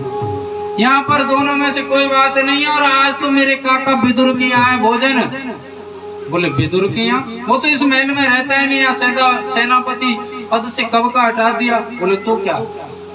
ऐसे ही कह दिया था झूठ मूठ द्वारकाधीश ने। बोले एक बार यहाँ से चिट्ठी गई थी उनकी पत्रिका द्वारका में कि जब भी हस्तिनापुर आओ भोजन मेरे यहाँ होगा। और सत्यता यह है कि विदुर जी के यहाँ पर आने के लिए कुछ नहीं था। जब उनको पता चला था कि द्वारकाधीश आए तो दौड़ करके आए थे दर्शन करने के लिए केवल। और जब सुना कि आज मेरा निमंत्रण विदुर काका के यहाँ दौड़े दौड़े गए। बोले जब इन्होंने कहा है तो भोजन करने के लिए आएंगे। कुटिया में पहुंच गए, इनकी पत्नी है विदुर जी अपनी पत्नी के साथ रहते हैं वन में। इनकी पत्नी को कहते हैं विदुरानी। नाम तो मृदुला था, वो तो ऐसे कर दिया जैसे मास्टर जी की पत्नी को मास्टर नहीं कहते, डॉक्टर की पत्नी को डॉक्टर नहीं कहते। ऐसे विदुर जी उनसे कहते थे तो विदुरानी उनसे कह दिया। लेकिन मुझे ये जो नी लगाने में कुछ भेदभाव सा लगता है। जैसे मास्टर जी की पत्नी को क्या कहते हैं? नहीं, थोड़ा उच्च स्वर में बताओ, आवाज नहीं आ रही आती।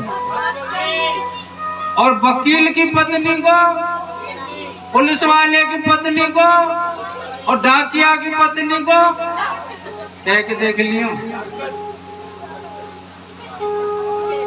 जब सबकी पत्नी के साथ में नी लगा देते तो डाकिया की पत्नी के साथ में भी लगाया करो। फिर उनको विदुरानी कहते थे। ठाकुर जी पहुंच गए, जाति पाति नहीं देखते, उसका दृष्टांत है। पहुंच गए दरवाजे पर, आवाज लगाई काकी ओ काकी। इधर विदुर जी पहुंचे थे बाजार में। बोले कुछ करता हूँ भोजन की व्यवस्था। विदुरानी स्नान कर रही थी, वस्त्र भीगे हुए। आवाज सुनी, ये तो कन्हैया की आवाज लगती है। दरवाजा खोला, कन्हैया के दर्शन करती रह गई। कन्हैया बोले काकी अंदर चले या यहीं खड़े रहे? बोले आओ ना केशव। खुशी इतनी प्रसन्नता है संजनी, मन में सोचते हैं कहाँ बैठाऊं और कहाँ उठाऊं। जो मुख्य व्यक्ति होता है, अतिथि होता है, जब वो हमारे घर आता है ना तो हमारी भी खुशी फूटती है। मन में एक अलग ही उल्लास होता है कि क्या करें क्या ना करें। एक पट्टा लिया जो बैठने वाला होता है, कुटिया के चारों चक्कर लगा दिए, बोले यहाँ बैठो, बोले ये ठीक नहीं है, यहाँ नहीं, दूसरी जगह बैठो। एक कोने में उस पट्टे को बिछाया, वो भी उल्टा भाव। कन्हैया ने बैठ करके, उन्होंने पट्टा नहीं देखा, उल्टे पे बैठ गए, वो केवल भाव देख रहे। पेट पे हाथ फेर करके बोले काकी बड़ी जोर की भूख लगी है। बोले तुम्हारे काका आते होंगे, कोई बात नहीं, हमारे यहाँ कदली का बन है, केले का बन है, बड़े सुंदर सुंदर फल लग रहे हैं, मैं अभी तोड़ करके लाती हूँ। एक पात्र लिया, वन में गई, फल तोड़े, पके पके और तोड़ करके ले आई।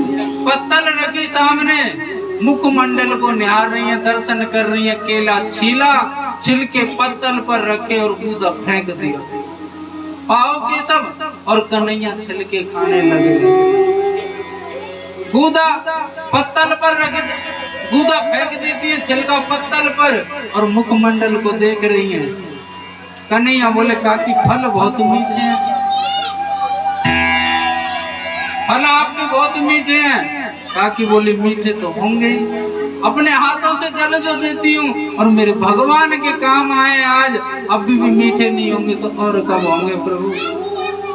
एक छिलका खाया, दो छिलके खाए, 50 छिलके खा गए।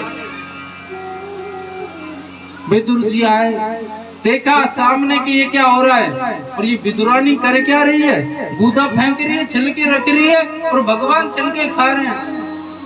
इशारे से कहा विदुरानी, विदुरानी, अरे पागल, ये देख कर क्या रही है तू? पहली बार भगवान मेरी कुटिया में आए और तू उनको छिलके खिला रही है। नीचे की ओर देखा तो वाकई में छिलके। कन्हैया ने देखा, कन्हैया बोले लो, हम छिलके खा रहे थे इतनी देर से। लेकिन सच बताऊं काका, मुझे नहीं पता काकी ने क्या खिलाया। कोई बात नहीं कन्हैया, क्षमा करना, भोली भाली, माफ कर देना इसको। लो मैं बाजार से देसी घी के लड्डू लेकर के आया, पाइए। कहते हैं कोई व्यंजन अगर अच्छा नहीं लगे ना तो अतिथि का मुख बता देता है कि इसमें स्वाद नहीं है। लड्डू लिया, मुख में डाला, और कहते हैं जैसे ही डाला अटपटा सा मुख बना लिया। विदुर जी बोले क्यों कन्हैया, लड्डू स्वादिष्ट नहीं है? बोले काका एक बात कहूँ, बुरा ना माने तो? बोले कहो कैसा? स्वाद छिलकों में था तेरे लड्डू में ना, स्वाद छिलकों में था तेरे लड्डू में ना। मैं तो बेदुरानी के छिलके खा गया, मैं तो बेदुरानी के छिलके खा गया।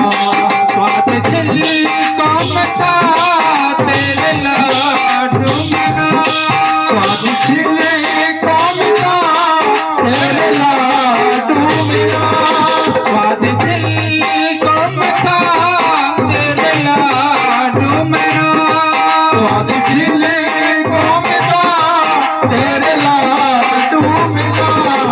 विदुरानी का मुझे भोला मन भा गया, विदुरानी का मुझे भोला मन भा गया।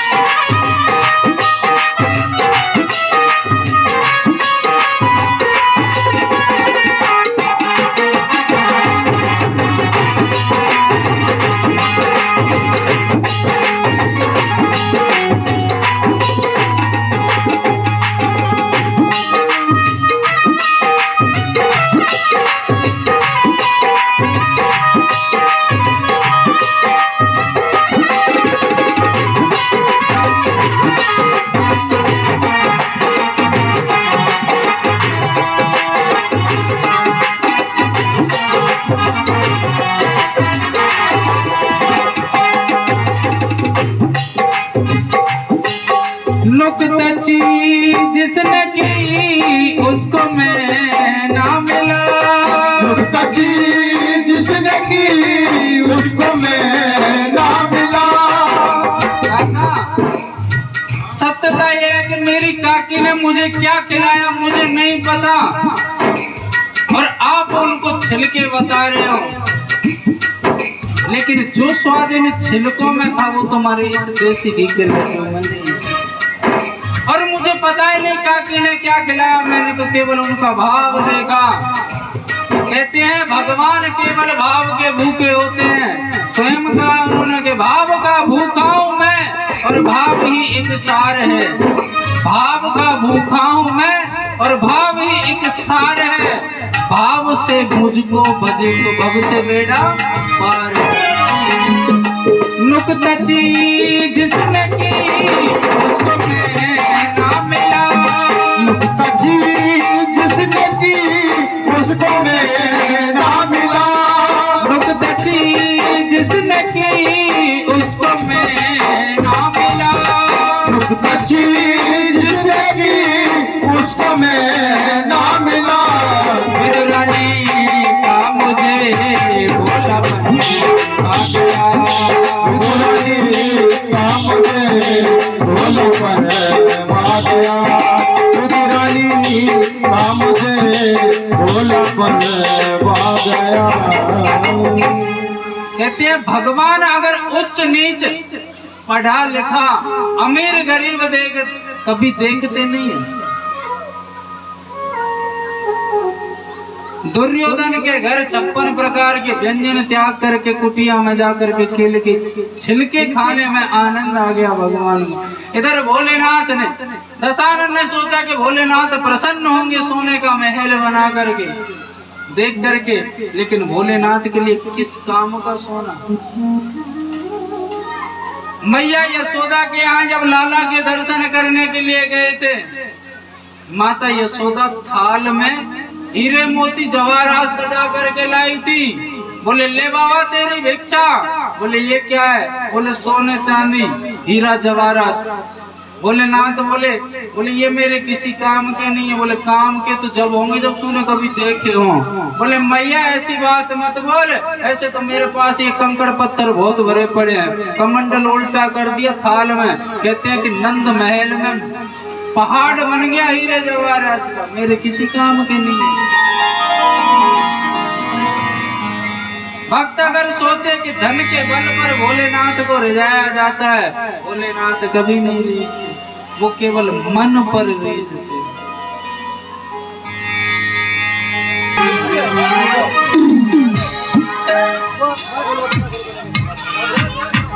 बाबा नंदी के असवार असवार तेरी महिमा जब निराली है। बाबा नंदी के असवार असवार तेरी महिमा जब निराली है। तेरी महिमा अजब निराली है, तेरी महिमा अजब निराली है। तेरी महिमा जब निराली है, तेरी महिमा जब निराली है। नंदी के असवार असवार तेरी महिमा जब निराली है। नंदी के असवार असवार तेरी महिमा जब निराली है।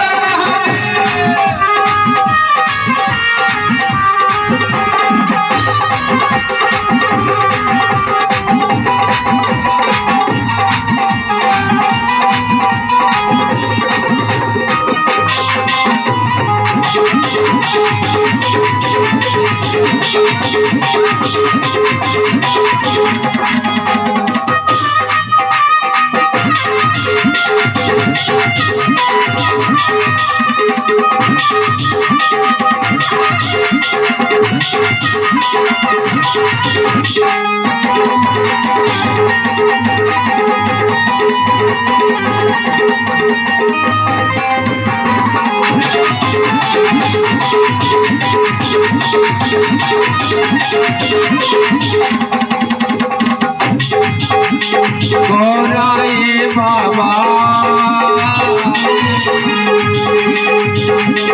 गौराए बाबा भैया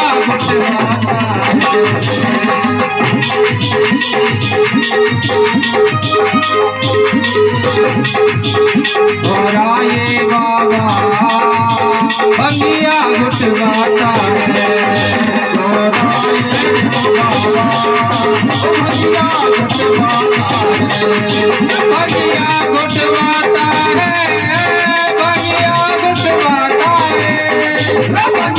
गुटवाता है, भंगिया गुटवाता है। गोराए बाबा, गोराए बाबा, भंगिया गुटवाता है। गोरा भोले बाबा, गोरा भोले बाबा, भंगिया गुटवाता है।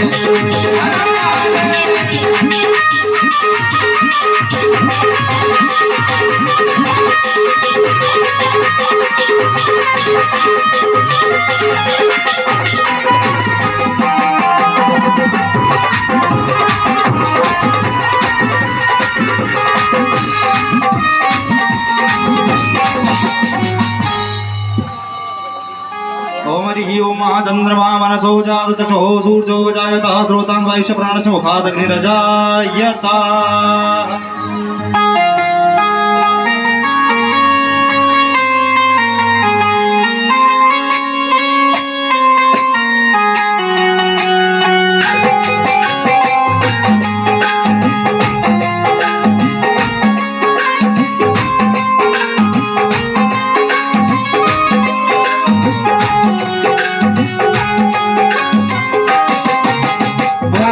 तेरी आरती शिव शंकर तेरी आरती सारा संसार करेगा हाथ जोड़ के। भोले तेरी आरती शिव शंकर तेरी आरती सारा संसार करेगा हाथ जोड़ के। बाबा तेरी आरती त्रिपुरारी तेरी आरती सारा संसार करेगा हाथ जोड़ के।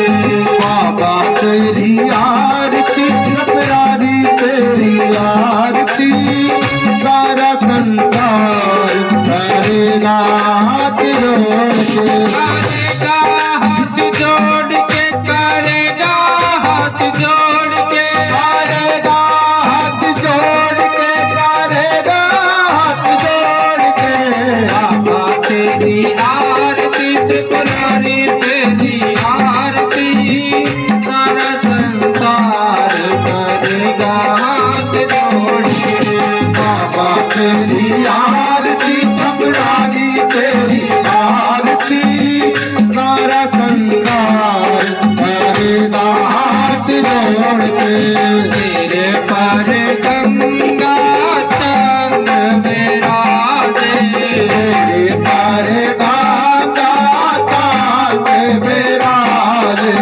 सिर पर गंगा चंद विराजे। तेरे पर गाता चाँद विराजे।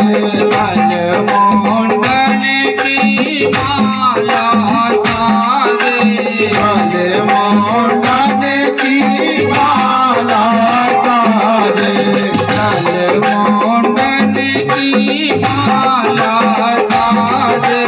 भले मोहन की माला साजे। और सरपने के हार, और सरपने के हार करेगा कर जोड़ी। बाबा तेरी आरती त्रिपुरारी तेरी आरती सारा संसार करेगा हाथ जोड़ के।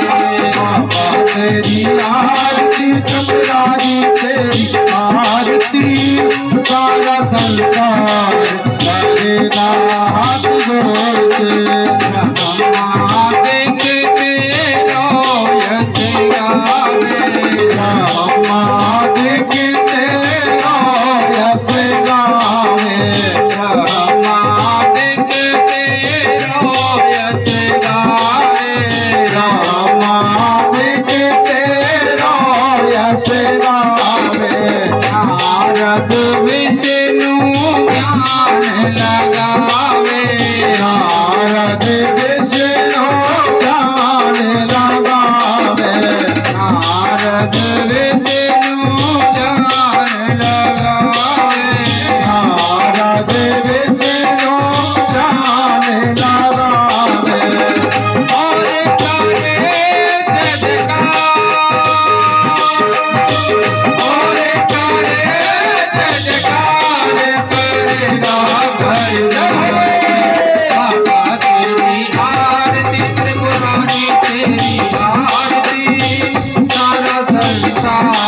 आरती गावे जो जन तेरी आरती गावे जो जन तेरी आरती गावे भोले शंकर के पग पावे भोले शंकर के पद पावे भोले शंकर के पग पावे भोले शंकर के पद पावे पाए सुयस अपार पाए सुयस अपार करेगा कर बाबा तेरी आरती त्रिपुरारी तेरी आरती सारा संसार करेगा हाथ जोड़ बाबा तेरी आरती त्रिपुरारी तेरी आरती सारा संसार करेगा हाथ जोड़ के करेगा हाथ जोड़ के करेगा हाथ जोड़ के करेगा हाथ जोड़ के करेगा हाथ जोड़ के भोले तेरी आरती शिव शंकर तेरी आरती सारा संसार करेगा हाथ जोड़ के तेरी आरती त्रिपुरारी तेरी आरती सारा संसार करेगा हाथ जोड़ के शंभु तेरी आरती महाकाल तेरी आरती सारा संसार करेगा हाथ जोड़ के तो तेरी आरती महाकाल तेरी आरती सारा संसार करेगा हाथ जोड़ के कर्पूर गौरम करुणावतारम संसार वारम भुजगेन्द्रहारम राम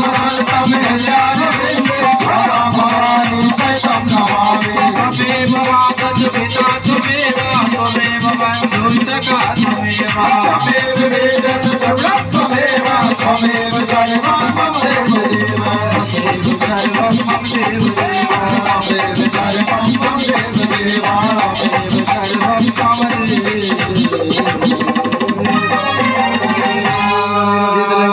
देवादिवन्द्यो शान्तिरन्तर्यों शान्ति पृथ्वी शान्तिरापः शान्तिरोगदया शान्ति वनस्पतयः शान्तिर्विश्वे देवाः शान्तिब्रह्म शान्ति सर्वगं शान्ति शान्तिरेव शान्ति सामा शान्तिरेधे मन्त्रपुष्पाञ्जलिः